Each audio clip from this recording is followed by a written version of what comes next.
नमस्कार।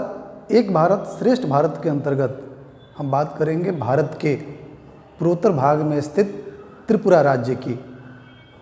त्रिपुरा राज्य का खान पान, वेशभूषा, रीति रिवाज, भाषा त्रिपुरा को एक अलग पहचान दिलाता है पूरे भारत में। त्रिपुरा का वर्णन प्राचीन काल से ही अलग अलग ग्रंथों में रहा है, महाभारत में, पुराणों में और यहाँ तक कि अशोक के शिलालेखों में भी त्रिपुरा का वर्णन प्राप्त होता है। त्रिपुरा के अगर नामकरण की बात की जाए तो कई अलग अलग मत हैं। जो पहला मत है त्रिपुरा के नामकरण के पीछे, उसमें अयाती वंश के 39वें राजा त्रिपुर के नाम पर इस पूरे क्षेत्र का नाम त्रिपुरा पड़ा, ऐसा माना जाता है। जो दूसरा मत है उसके अनुसार त्रिपुरा क्षेत्र में त्रिपुर सुंदरी का काफ़ी ख्याति प्राप्त मंदिर है और उसी के नाम पर त्रिपुरा का नाम त्रिपुरा पड़ा। जो तीसरा मत है, स्थानीय भाषा कोकबरुक में त्रिपुरा दो शब्दों के मेल से बना है, त्वी और परा। त्वी का अर्थ होता है पानी और परा का अर्थ होता है निकट, अर्थात वैसा क्षेत्र या वैसी भूमि जो पानी के काफ़ी निकट हो। ऐसा माना जाता है कि प्राचीन काल में त्रिपुरा बंगाल की खाड़ी के काफ़ी करीब था, यानी कि त्रिपुरा का जो राज्य था वो बंगाल की खाड़ी तक फैला हुआ था। वर्तमान में त्रिपुरा भारत का तीसरा सबसे छोटा राज्य है और इसका क्षेत्रफल 10,491 वर्ग किलोमीटर है और जनसंख्या है 36,73,917।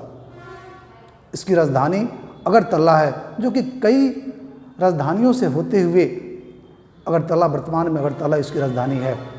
और यहाँ की मुख्य जो भाषा है वह बंगाली और त्रिपुरी भाषा है। त्रिपुरी को कोकबरुक भी कहा जाता है।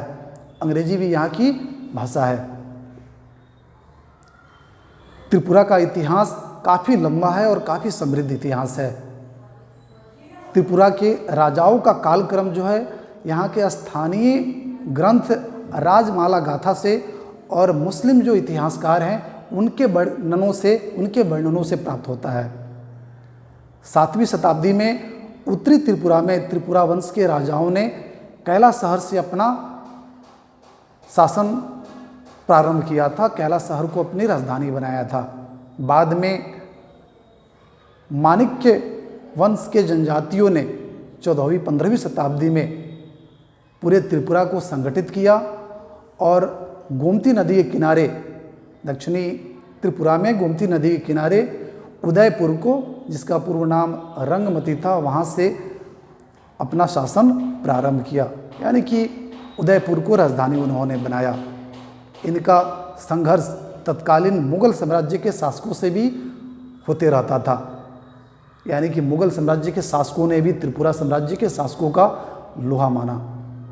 बाद में जब अंग्रेज़ों का आगमन भारत में हुआ तो अंग्रेज़ों ने त्रिपुरा राज्य को जीत लिया और वहाँ पर एक रेजिडेंट की स्थापना की और त्रिपुरा को एक स्वशासित शाही राज्य का दर्जा दे दिया। 19वीं शताब्दी में त्रिपुरा के काफ़ी प्रसिद्ध राजा वीरचंद किशोर माणिक्य ने त्रिपुरा का प्रशासन ब्रिटिश भारत के प्रशासन के तर्ज पर किया और काफ़ी सुधार भी किया। वीरचंद ने 1923 से 1947 तक त्रिपुरा पे राज्य किया। इसके बाद उनके उत्तराधिकारी जो त्रिपुरा के अंतिम राजा हुए कृतविक्रम किशोर माणिक्य ने शासन किया। 15 अक्टूबर 1949 को त्रिपुरा को भारतीय संघ में उसका विलय कर दिया गया और भारतीय संघ में इसे सी ग्रेड के राज्यों के अंतर्गत रखा गया। लेकिन जब 1956 में राज्यों का पुनर्गठन हो रहा था तो इसे केंद्र शासित प्रदेश बना दिया गया और 1972 में 21 जनवरी 1972 को त्रिपुरा को पूर्ण राज्य का दर्जा दिया गया। त्रिपुरा के राजाओं ने अनेक महलों का निर्माण कराया था, जिनमें जो खास महल है उज्जैनता पैलेस और नीरमहल काफ़ी प्रमुख महल है। उज्जैनता पैलेस को वर्तमान में त्रिपुरा राज्य के विधानसभा के रूप में प्रयोग किया जाता है। उजैंता पैलेस जो है वह लगभग 800 एकड़ में फैला हुआ है और इसी उजैंता पैलेस में काफ़ी प्रसिद्ध मंदिर जगन्नाथ मंदिर स्थित है और उमा महेश्वर का मंदिर भी इसी उजैंता पैलेस में स्थित है। नीर महल जो है वह भी अगरतला में है। चारों तरफ से, उस महल के चारों तरफ से पानी भरा हुआ है और बीच में, झील के बीच में वह पैलेस जो है स्थित है।